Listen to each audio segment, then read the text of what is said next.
This is a dangerous business. It is far more dangerous to be in waste management than it is to be a police officer or a fireman. On Wednesday, March 22, 2017, public sector and private industry leaders gathered together for one common goal: improving industry safety. I particularly want to acknowledge and welcome the trade waste company truck drivers and their helpers here, who are the people essentially on the front lines of this industry, out on the street most nights doing this hard, often dangerous work. When the trade waste group started talking about suitable panel topics for this second symposium, it was obvious that looking to improve the work conditions you operate in was a clear choice to focus on.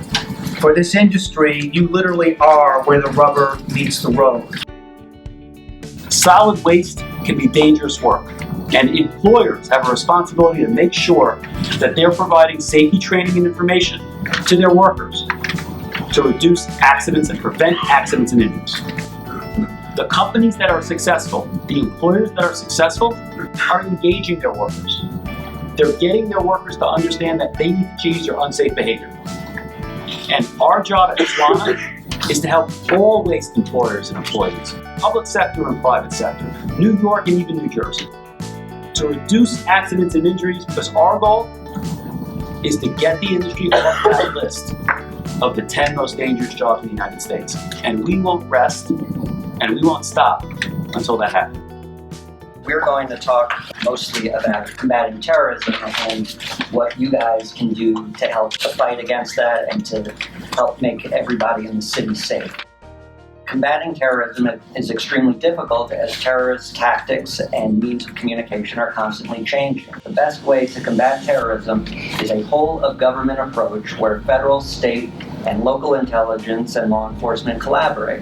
But it's not just law enforcement that has to work together.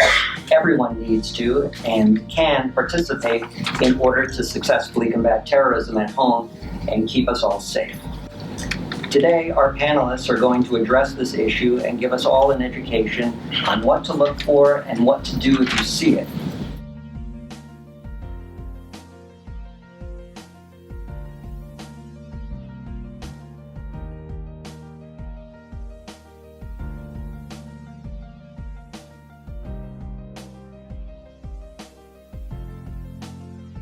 Even though we're competitors in the business, we're all one team as far as keeping our people safe. So I commend everyone for being part of the team. Despite the fact that Americans see garbage trucks at least one time a week, and 1 in 6 Americans see them on the road every single day, they seem to be given the least amount of respect compared to other service vehicles. Americans are tempted to speed around garbage trucks more than any other kind of service vehicle, and alarmingly, garbage trucks are dead last in terms of which kind of known service vehicles America will actually slow down around when encountered on the road.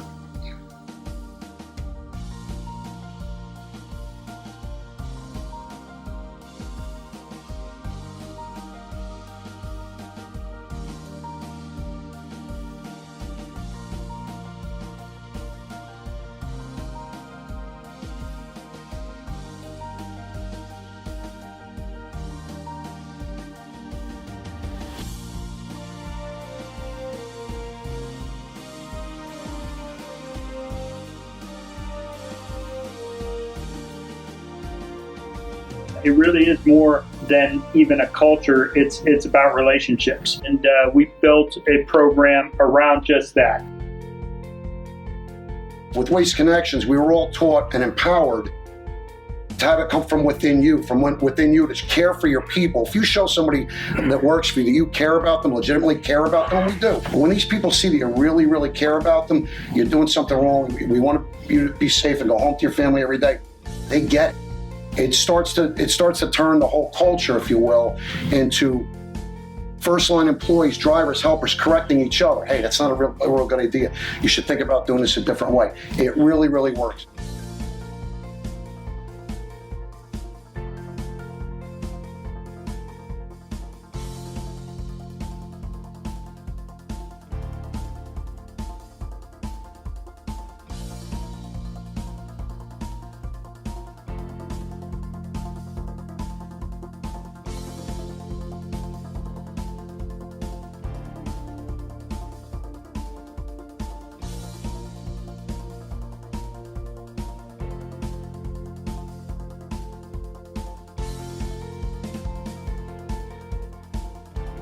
But I think that this has really been such a good opportunity for us to learn from one another and talk about the importance of communication. I don't think that there are many people outside of this room who understand how hard it is to actually operate in the city of New York in a safe manner every single day. What more can we do on technology? What more can we do on side guards? So, our focus is always on messaging, using video, using the radio, standing in front of a lot of people a lot of the time at 5:45 in the morning, and walking the walk for everyone all the way through